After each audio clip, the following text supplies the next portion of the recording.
என் அன்பு மாணவருக்கு வணக்கம். இது உங்கள் சரவணகுமார் சார். இன்னைக்கு கிளாஸ் என்ன பார்க்க போகிறோம்னா roots of a complex number பார்க்க போகிறோம்.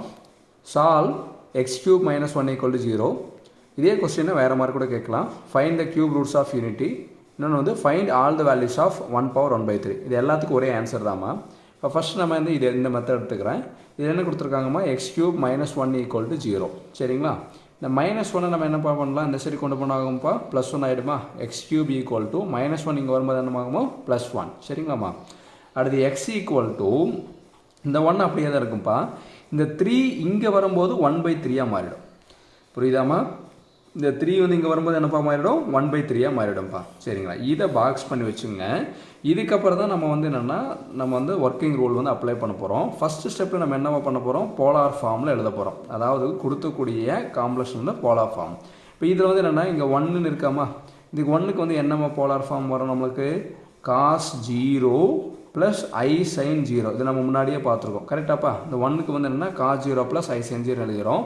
இந்த பவரில் என்னப்பா இருக்குது நம்மளுக்கு 1/3. இது ஃபஸ்ட்டு ஸ்டெப். புரியுதாம்மா? 1க்கு பதிலாக cos 0 + I sin 0ன்னு எழுதிடுறேன். இந்த பவரில் இருக்கிறத அப்படியே வச்சுக்கிறோம்ப்பா. சரியாம்மா? அடுத்து செகண்ட் ஸ்டெப்பில் நம்ம வந்து என்னப்பா பண்ண போகிறோம், ஸ்டெப் 2ல் வந்து நம்ம என்ன பண்ண போகிறோமா, ஆட் 2kπ வித் ஆங்கிள் கூட நம்ம என்ன பண்ண போகிறோம், 2kπ ஆட் பண்ண போகிறோம். சரியாம்மா? ஆங்கிளுக்குறது என்னப்பா, இங்கே 0 தான் ஆங்கிள். இது கூட என்ன பண்ண போகிறோம், 2kπ ஆட் பண்ண போகிறோம். நம்ம லெஃப்ட் சைடு என்னப்பா இருக்குது, எக்ஸ். அதை அப்படியே எழுதிக்கங்கம்மா. ப்ராக்கெட் ஓப்பன் பண்ணிக்கோங்க. காஸ் ப்ராக்கெட் ஓப்பன் பண்ணி இந்த 0ங்கிற ஆங்கிள் கூட என்ன பண்ண போகிறோம், +2kπ. ஓகேங்களா? அடுத்து plus I × sin of 0 + 2kπ. இந்த ஆங்கிள் கூட 2kπ ஆட் பண்ணிடுறோம். இந்த பவரில் என்ன இருக்குப்பா, 1/3. இது அப்படியே வச்சுக்கோங்கம்மா. இப்போ தேர்ட் ஸ்டெப்பில் நம்ம என்ன பண்ண போகிறோம்னா, அப்ளை டிமாவர்ஸ் தியரம். டிமாவர்ஸ் தியரத்தை நம்ம என்ன பண்ண போகிறோம், அப்ளை பண்ண போகிறோம். சரிங்களா? இப்போ டிமாவர்ஸ் தியரத்தை அப்ளை பண்ணுறது என்னென்னா, இது ஒன்றுமே இல்லாமா, இந்த பவரில் இருக்கிறதுக்கு பார்த்தீங்களா, அதை வந்து உள்ளுக்குள்ளே கொண்டு வரது. சரிங்களா? அதுதான் வந்து டிமாவர்ஸ் தியரம். அப்போ என்னென்னா காஸ் ஆஃப் 0 + 2kπ இது அப்படியே இருக்கும்பா. பவரில் என்ன இருக்குது, 1/3. அதை கீழே கொண்டு வாங்க, இங்கே /3 ஆகிடுமா. அதே மாதிரி plus I × sin of 0 + 2kπ இதை அப்படியே எழுதிங்கப்பா. இந்த 3 வந்து கீழே வந்துடுமா, பவர் வந்து இன்சைடில் கொண்டு வந்துட்டோம். இப்போ இது ஒரு வந்து பாக்ஸ் பண்ணி நம்ம வந்து ஒரு ஈக்குவேஷனாக வச்சுக்கிறோமா. சரிங்களா? இது ஈக்குவேஷன் நம்பர் 1. புரியுதாம்மா? ஃபஸ்ட் ஸ்டெப்பில் போலார் ஃபார்ம் யூஸ் பண்ணோம். செகண்ட் ஸ்டெப்பில் ஆங்கிள் கூட 2kπ ஆட் பண்ணப்போ தேர்ட் ஸ்டெப்பில் டிமாவர்ஸ் தியரம் அப்ளை பண்ணுறோம். டிமாவர்ஸ் தியரம்னா பவரை வந்து உள்ளுக்குள்ளே கொண்டு வரது. சரிங்களா? இப்போ ஃபோர்த் ஸ்டெப் என்னென்னா, கேயோட வேல்யூ வந்து 0லேருந்து ஆரம்பிக்கிறோம்ப்பா. 0 1 2. ஏன் 2ல் நிப்பாட்டினா, இது வந்து என்ன, n-1 சொல்லுவாங்க. இங்கே n வந்து என்னப்பா 3. அப்போ 3 - 1 வந்து நம்மளுக்கு என்னப்பா வரும், அதாவது n-1ஓட நிப்பாட்டணும். n-க்கு பதிலாக நமக்கு என்ன இருக்குது, பவரில் 3 இருக்குது. அப்போ 3 - 1 என்னப்பா, நம்மளுக்கு 2ஓட நம்ம நிப்பாட்டிடணும். இங்கே பாரு 3 ரூட் இருக்குங்களா. எக்ஸ் கியூப்னா நம்மளுக்கு எவ்வளோ ரூட் வேணும்ப்பா, 3 ரூட்டு. இப்போ 0ங்கிறது 1 ரூட்டு, 1ங்கிறது 1 ரூட்டு, 2ங்கிறது 3 ரூட். அப்போ 3 ரூட் வந்துச்சுங்களா. இப்போ நம்ம இங்கே என்ன எழுதணும்னா, கே வந்து 0வாக இருக்கும்போது எக்ஸினுடைய மதிப்பு என்னன்னு கண்டுபிடிக்கணும். k = 1ஆக இருக்கும்போது எக்ஸினுடைய மதிப்பை கண்டுபிடிக்கணும். அதே மாதிரி k = 2ஆக இருக்கும்போது எக்ஸினுடைய மதிப்பை கண்டுபிடிக்கணும். இப்போ இந்த வேல்யூ எல்லாத்தையும் நம்ம எங்கே சப்ஸ்டிட் பண்ண போகிறோம்னா, இந்த ப்ரீவியஸ் ஈக்குவேஷனில் வந்து நான் சப்ஸ்டிட் பண்ண போகிறோம். இப்போ சப்ஸ்டிட் பண்ணும்போது நம்மளுக்கு என்ன ஆகும்னா, இந்த இடத்துல கேக்கு பதிலாக நம்ம 0 கொடுத்தா நம்ம என்ன ஆகுமா, 2 × 0 0. இது ஃபுல்லாகவே 0 ஆகிடுமா. சரிங்களா? இப்போ இந்த இடத்துல வந்து ரொம்ப ஈஸியாக ஆகிச்சிருக்காங்க. முன்னாடி ப்ராப்ளத்தை பார்த்துருக்கோம். சிஸ் தீட்டான்ட்டு இங்கே CIS அது மட்டும் கொடுத்துருங்க. தீட்டா மட்டும் நமக்கு கண்டுபிடிச்சி எழுதலாம். சரிங்களா? இப்போ சிஸ்ன்னு என்ன அர்த்தம்னா, cos θ + I sin θன்னு அர்த்தம். இங்கே தீட்டா மட்டும் நம்ம இங்கே கண்டுபிடிச்சி எழுத போகிறோம்ப்பா. சரிங்களாம்மா? இப்போ வந்து என்னென்னா, கேக்கு போல் 0 சப்ஸ்டிட் பண்ணனாகும், இதெல்லாமே 0 ஆகிடுதாப்பா. அப்போ நம்ம 0. அப்போ இதே ரொம்ப அது கேக்கு போல் அடுத்து 1 கொடுத்தனாகும் 2π. அடுத்து நம்ம கேக்கு போல் 2 கொடுத்தனாகும் 4π. சரிங்களா? அப்போ டினாமினேட்டரில் பொறுத்தளவு என்னென்னா, இங்கே 3 இருக்குது பார்த்தீங்களா, அதுதான் வரும். டினாமினேட்டரில் வந்து 3 இருக்கிறது அப்படி வரும். ரொம்ப இது 0/3ன்னு எழுத வேண்டியதில்லை. 0/3ங்கிறது 0 தான். நீங்கள் எக்ஸாமில் கொஞ்சம் ஈஸியாக ஆகிச்சிருக்காங்க. இங்கே வேணால் இப்படி போட்டுங்க, 0π/3, 2π/3, 4π/3ன்னு எழுதிக்கணும். சரிங்களாம்மா? அப்போ 2 ஆட் ஆகிட்டு வரும். இப்போ இதுதான் வந்து என்னென்னா சால்வ் எக்ஸ் கியூப் -1ஓட ஆன்சர். அடுத்து எக்ஸாமில் வந்து இப்படி கூட கேட்பாங்க, find the cube roots of unity. அப்போ இப்படி கேட்டாங்கன்னா என்னென்னா, இதே ஆன்சர் தான் வரும். இது எப்படின்னு கேட்டிங்கன்னா, இங்கே பாருங்களேன், யூனிட்டின்னு என்னம்மா 1, யூனிட்டினா 1. இப்போ க்யூப் ரூட்னு கொடுத்துருக்காங்க பார்த்தீங்களா. அப்போ க்யூப் ரூட்னு என்னென்னா பவரில் 1/3. இதுதான் க்யூப் ரூட். அப்போ கியூப் ரூட்ஸ் ஆஃப் யூனிட்டினா 1/1/3 அர்த்தம். இதை நம்ம எப்படி எடுத்துக்கணும், x ஈக்குவல்ட்டுன்னு எடுத்துக்கணும். அப்போ இதை வந்து அவங்க டைரெக்டாக கொடுத்துருக்காங்கப்பா. அப்போ டைரெக்டாக கொடுத்துருந்தாங்கன்னா x ஈக்குவல் டு 1/1/3. இது வேர்டிங்ஸில் கொடுப்பாங்க. Find the cube roots of யூனிட்டினா 1, கியூப் ரூட் வந்து 1/3. அப்போ வந்து முன்னாடி வந்து x போட்டுக்க வேண்டியது. அப்போ இந்த ஸ்டெப் அவங்க டைரெக்டாக கொடுத்துட்டாங்கம்மா. இதுக்கப்புறம் நம்ம ஆஸ் யூஸ்வல் இதே தான் ஃபாலோ பண்ண அந்த ஆன்சர் வந்துருப்பா.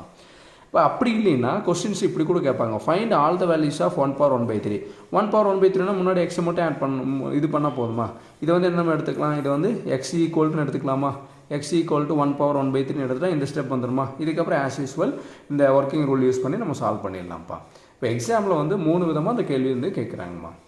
சரி, இதே மாதிரி இன்னொரு ப்ராப்ளம் வந்து பார்க்கலாம். இங்கே பாருங்களேன், அதே மாதிரி தான் எழுதியிருக்கேன். Solve x⁴ - 1 = 0. இப்போ அடுத்து வந்து என்னென்னா இதே கேள்வியை வேறு மாதிரி கேட்கலாம். 4th roots of unity. இப்போ யூனிட்டினா நம்ம என்னென்னு சொன்னோம், இப்போ x ஈக்குவல் போட்டுக்கோங்க. யூனிட்டினா 1, 4th ரூட்டுன்னு கொடுத்துருக்கனால நம்ம என்ன எழுதலாம்ப்பா, 1/4. புரியுதாம்மா? 4th ரூட்னு கொடுத்தனால 1/4. இங்கே வந்து கியூப் ரூட்னு கொடுத்தனால 1/3. சரிங்களாப்பா?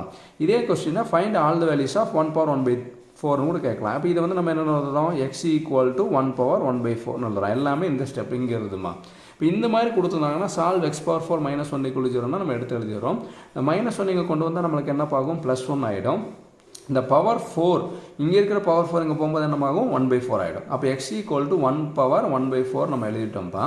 இப்போ போலார் ஃபார்ம்னா இதுக்கு தான் போலார் ஃபார்ம் நம்ம எழுத போகிறோம். சரிங்களா? அப்போ 1ன்னா நம்மளோட போலார் ஃபார்ம் என்ன, எக்ஸுக்கு எக்ஸ் எழுதிட்டோம். 1ஓட போலார் ஃபார்ம் என்ன, cos 0 + I sin 0 எழுதிட்டோம். பவரில் என்ன இருக்குது, 1/4. அந்த 1/4 அப்படியே வச்சுட்டோம்ப்பா. அதுக்கடுத்த ஸ்டெப்பில் என்ன பண்ணணும், ஆட் 2kπ வித் ஆங்கிள். அந்த 0 கூட நம்ம என்ன பண்ணணும், 2kπ ஆட் பண்ணணும். அப்போ x ஈக்குவல் டு cos 0 கூட 0 + 2kπ + I sin 0 கூட 0 + 2kπ ஆட் பண்ணிட்டோம். பவர் அப்படியே இருக்குது. அடுத்து தேர்ட் ஸ்டெப்பில் என்ன, பவரை உள்ளுக்குள்ளே கொண்டு வரணும். அந்த உள்ளுக்குள்ளே கொண்டு வரதுக்கு பேர் என்ன, அப்ளை டிமாஸ் தியரத்தை அப்ளை பண்ணுறோம். அப்போ பவர் வந்து 1/4 இருக்குது. அந்த 1/4 இங்கே கொண்டு வரும்போது இங்கே /4 ஆகும். அதே மாதிரி இங்கே வந்து /4 ஆகும். சரியாம்மா? அப்போ இதுதான் வந்து ஒரு முக்கியமான ஒரு ஈக்குவேஷன் ஃபார்ம் பண்ணிட்டோம். அடுத்த ஸ்டெப்பில் என்னென்னா, இப்போ x⁴ நம்மளுக்கு எவ்வளோ ரூட் வேணுமோ, 4 ரூட் வேணும். அப்போ வந்து இங்கே நம்ம என்ன சொல்லியிருக்கோம், n-1. அப்போ 4 - 1 3. அப்போ 3யோட நிப்பாட்டிடணும், 0ல் ஆரம்பிக்கணும். 0 1 2 3. ஓகேங்களா? இப்போ வந்து என்னென்னா, k வந்து 0ஆக இருக்கும்போது எக்ஸனுடைய மதிப்பு என்ன, k வந்து 1ஆக இருக்கும்போது எக்ஸனுடைய மதிப்பு என்ன, அந்த மாதிரி 2ஆக இருக்கும்போது எக்ஸனுடைய மதிப்பு என்ன, 3ஆக இருக்கும்போது எக்ஸனுடைய மதிப்பு என்ன நம்ம கண்டுபிடிக்க போகிறோம். சரிங்களா? இங்கே ஏன் 3யோட நிப்பாட்டினோம்னா 4 ரூட் வேணும். நம்ம ஸ்டார்ட் பண்ணுறதே 0ல் ஆரம்பிக்கிறோம். இது 1 2 3 4க்கு பார்த்தீங்கன்னா அதான் நிப்பாட்டிட்டோம். இப்போ இந்த வேல்யூ எல்லாத்தையும் நம்ம எங்கே சப்ஸ்டியூட் பண்ண போகிறோம், இங்கே இருக்கக்கூடிய k வேல்யூவில் சப்ஸ்டியூட் பண்ண போகிறோம். அப்போ சப்ஸ்டியூட் பண்ணுறதுக்கு முன்னாடி நம்ம இங்கே இருந்து எடுத்துக்கலாம், sis θ, அதான் sis அந்த மாதிரி எழுதிக்கலாம். ஷார்ட் ஃபார்மில் cos θ + I sin θ முன்னாடி பார்த்துருக்கோம்மா, எழுதிட்டு இங்கே அதே மாதிரி ரொம்ப ஈஸியாக ஞாபகம் அந்த ஸ்டூடெண்ட்ஸ்க்கு நான் இப்படி சொல்லி கொடுத்துட்ருக்கேன். இப்போ இங்கே வந்து என்னென்னா /4 வந்து இது எல்லாத்தையும் அப்படியே வச்சுங்க. இதெல்லாம் வந்து மாறவே மாறாது. டினாமினேட்டரில் என்ன இருக்கோ அது மாறாது. இப்போ நியூமரேட்டரில் இருக்கும்போது அதுதான் சப்ஸ்டியூட் பண்ணி பார்க்க போகிறோம். கேக்கு பதில் 0 கொடுக்கும்போது நான் 0 ஆகிடும். ஆக்சுவலி இங்கே 0ன்னு போடுறதுக்குள்ள 0πன்னு எடுத்துக்கிறேன். அப்போ 2 ஆட் பண்ணிட்டு வாங்க. 0πக்கு அடுத்து 2π, 2πக்கு அடுத்து 4π, 4πக்கு அடுத்து 6π. இதை நீங்கள் சப்ஸ்டியூட் பண்ணி பார்த்தீங்கன்னா அந்த ஆன்சர் வரும். கேக்கு பதில் 1 கொடுத்து பாருங்கள், 2π, 2 கொடுத்து பாருங்கள், 2 2 4 4π, 3 கொடுத்து பாருங்கள், 2 3 6 6π.